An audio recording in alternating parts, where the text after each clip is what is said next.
I want to dip into Caroline Leavitt right now in the White House. Go ahead. His perhaps illegal behavior, certainly his disgusting and inappropriate behavior, and why were they silent for so long? I think those are questions that must be raised of these sitting representatives, including Mr. Gallego, and I hope that the journalists in this room will do their jobs, and the journalists on Capitol Hill will do their jobs to ask Democrats in power how they knew about such despicable behavior from one of their elected representatives for so long, but never said or did anything about it. So that's what we hope to see as far as the White House and the president is concerned. Thank you. Peter. Thank you. I have one for you and then one for Secretary Bessent. Sure. For you, Caroline, there are now 10 American scientists who have either gone missing or died since mid-2024. They all reportedly had access to classified nuclear or aerospace material. Is anybody investigating this to see if these things are connected? I've seen the report, Peter. I haven't spoken to our relevant agencies about it. I will certainly do that, and we'll get you an answer. If true, of course, that's definitely something I think this government and administration would deem worth looking into. So let me do that for you. All right. I am going to circle back on that one myself. Joe diGenova, the legendary prosecutor, former U.S. attorney for Washington, D.C., knower of all things swampy, and he hates the swamp, but boy, oh boy, does he know how the system works, and he's been fighting to fix it for a long time. Joe diGenova, welcome back. Any thoughts on Swalwell off the top of your head? Well, I do think that this issue of who knew what and when and allowed it to go by for political reasons is pretty potent, and I think the way that Caroline Leavitt just handled it is exactly the way that it should be done.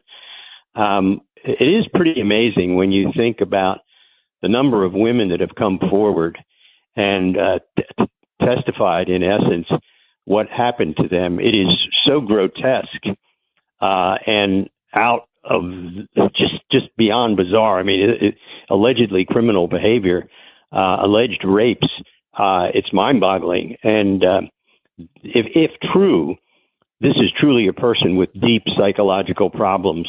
And he didn't resign because he wanted to. He resigned because he had to. The damage that theoretically could be done to the party, both in California and nationwide, is pretty severe. The person that deeply offends me the most, and I've said this about her before, is Nancy Pelosi. This was her boy. This was somebody that she promoted. And what's really fascinating is that she is a pretty astute individual, and she talks to everybody in the Democratic caucus, and she knew that this guy had problems. So this is a great error in judgment on her part, and she won't pay a price for it, but she should. I want you to listen to Kevin McCarthy. I find this rather disappointing. Okay, Kevin McCarthy on the Sunday talk show. Go ahead. Every member in Congress knows not to let any young staffer get around Swalwell or Matt Gaetz. It's not a secret there. So, I mean, that's really incriminating for the man who used to be the Speaker of the House. That's a very bizarre thing to say, if you know. Well, I want to know whether or not Kevin McCarthy ever confronted both of them and said something about it. You know, he's the Speaker. He has authority over Democrats and Republicans. He could have asked Nancy Pelosi, have you confronted Swalwell? And he himself could have confronted Gaetz. Gaetz's reputation was horrific. Everybody knew about it. There were all sorts of well-known stories about him, and he got out of Congress for a good reason, and he didn't stay in the Attorney General race for good reason. He would have never survived a good confirmation process. So fascinating. Let me ask you this then, just real quick. We don't think that they were. Look, false allegations are real. They happen. This seems to be very orchestrated by me. There's a mix of incredibly serious allegations, and then there's some very light allegations, like very, he texted me once and invited me to a hotel. I didn't go. Like, they led the CBS Evening News with that. And I'm like, I sense that this is an operation because they had to get him out quick. Like they got Biden out quick. Like they got Kamala Harris in there. Like they got Cuomo out quick. These guys are ruthless, and I think there's something else going on that we don't know about, but who the hell knows? Anything to say about that? Because I got more important stuff to run by you. I don't think there's any doubt that the Democrats orchestrated his resignation by a series of planned leaks. I'm sure that they knew that there were very serious and true allegations against him, and that they were happy to pile on with some less serious ones. Nonetheless, they're going to have to deal with it. And, the Democrats know how to get out of the woods. But then after that, the bear is still chasing them on this one.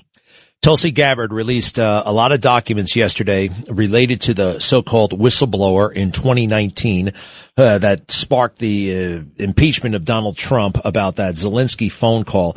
Seems like ancient history now, and no one's paying it much attention for a couple of reasons. Number one, it further absolves President Trump. It implicates the swamp big time. Also, it's complicated.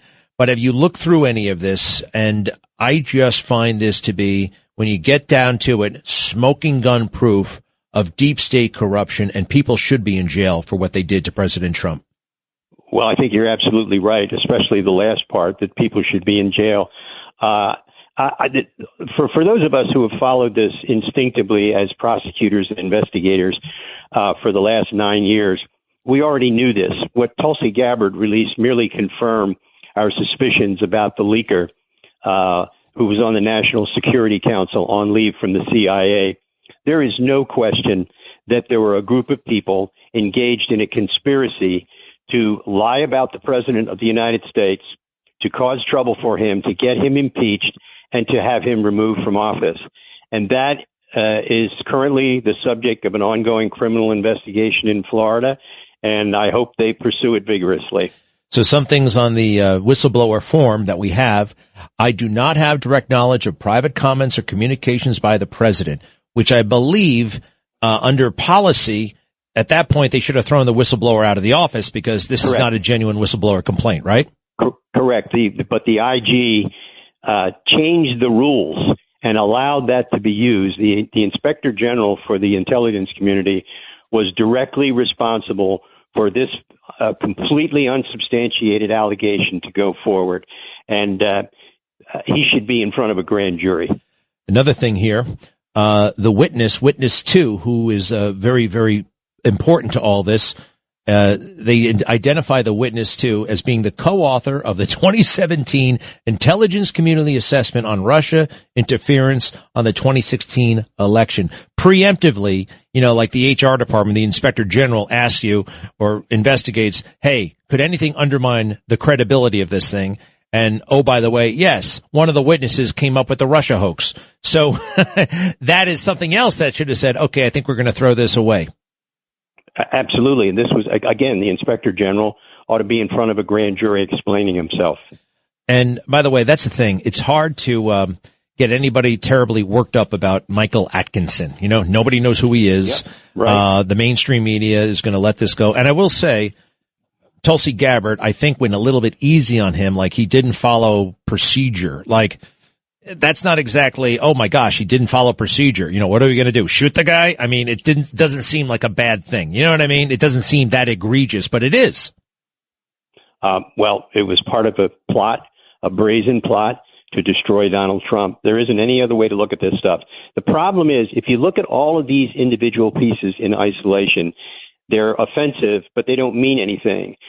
You have to link them all together through the use of conspiracy law to demonstrate that all of this was part of a brazen plot to destroy Donald Trump and his presidency, and then to destroy his second candidacy, and then to continue to destroy him after he was reelected in 2024. By the way, John Brennan gets on television and continues to say things about the president, denying that anything was ever done, accusing the president of further crimes. Every time John Brennan gets on television and makes statements, those are overt acts in furtherance of the conspiracy against Donald Trump. And they start the statute of limitations all over again. One or two more things on this. The complainant, the whistleblower. So it's fascinating to me. On loan from the CIA, President Trump to speak with President Zelensky. They had been working for quite some time to try to get President Trump to do that. He didn't want to do it initially. So the National Security Council is pushing for this call. right? It's almost like they know it's a setup. They want it to happen so they can set him up. And then, everything. Oh, they put the transcript in this box, not in that box. I feel like it's if you go to the DMV and the DMV decides, hey, we're going to screw this guy. Let's give him a hard time when it comes to the paperwork. The bureaucracy can do that to anybody. And what comes through here is they unleash the bureaucracy against President Trump. I'm just trying to figure out a way, like ultimately, hopefully this will be explained to a jury and this gets complicated and it gets weird. How does one do that? Well, you have to keep the story simple, and you have to bring not just one huge case, but you have to bring several conspiracy cases where you take it in sections, and individual objectives have to be outlined. And it's easy to do that once you have the paperwork to back it up. In the case of the cases here, there is so much paper that it wouldn't be a problem to put it together for the grand jury and a trial jury. Of course, you've got to have a very good prosecutor and a good trial lawyer to do it, and I'm sure the department is doing that right now. We know that the whistleblower was a Democrat, and I did not know that. Well, we heard that, but how about this? The whistleblower, according to these documents and according to the IG, worked closely with Vice President Biden as an expert on Ukraine, traveled with Biden to Ukraine, and was part of conversations where Lutsenko corruption was discussed. He was complaining about being the target of right-wing bloggers, conspiracy theorists, and the rest. This guy was so in the tank with Joe Biden. It is so explicit. And I ultimately don't think he's going to get away with it. I just don't. I have a feeling this guy's going to go down. He is well known. They tried to hide his name when this was first discussed, but his name got out. I'm not going to mention it right now, just as a courtesy to the government. But everybody knows who he is, and he's going to find himself in front of a grand jury. Yeah, I'm not going to mention his name either, because the reason why I don't is because you know why. They can come at you for anything, and they might just do it there. So we don't want to make any trouble, but Joe diGenova, thank you for breaking this down for us. Sure. And just last thing, how do you feel about the Iran war? I know you're not a military man by nature, but you support our troops. I have a feeling we're close to a breakthrough. Oh, I think we're doing just fine. And I think the criticism of the president and the war effort by the Democrats is despicable. It's traitorous as far as I'm concerned. We have men and women in harm's way. They've fought a brilliant war up until now. I think the ceasefire was wisely done. I think sending our ships into the Strait of Hormuz, blocking the Iranian ports, this is over almost. And just watching Senator Warner and the senator from Maryland, Chris Van Hollen, the two of them are two of the dumbest, most crass politicians in America today. Every time I watch them, I get sick to my stomach. Joe, where did you grow up? Wilmington, Delaware, Biden country. You're kidding me. I don't think I knew that. Did you ever cross paths? I knew Joe Biden when he was very, very young, and he didn't stutter. Oh, that's a whole lie. I know about that. That is a total lie. He made it up in 1987 when he was running for president, because it would make him look like, more character. He needed more stories. And that's what they told that David Ben Kramer guy who was writing that book about the campaign. Total lie. Right. Huh. One other thing. Did you ever wear a bolo back in the day or a cowboy hat? I wore a bolo many times. I still wear them now, and I have a cowboy hat, several actually. Where did you get the bolo? How did you get into wearing bolos? I remember, I was like, should I ask this about Joe? Because I haven't seen you wear a bolo in a long time, but I tend to remember you wearing bolos. My wife and I, about 30 years ago, met Gene Autry out in Palm Springs and his wife, Jackie Autry. And I admired Gene's bolos, and Mrs. Autry was kind enough to give me one of Gene's to wear, and I subsequently bought a set of my own out there in Palm Springs and bought a couple of really fantastic cowboy hats that Gene and his wife recommended. Well, you wear them well. Joe diGenova, you say hi to Victoria, and we'll stay tuned. Thanks so much. You bet, Greg.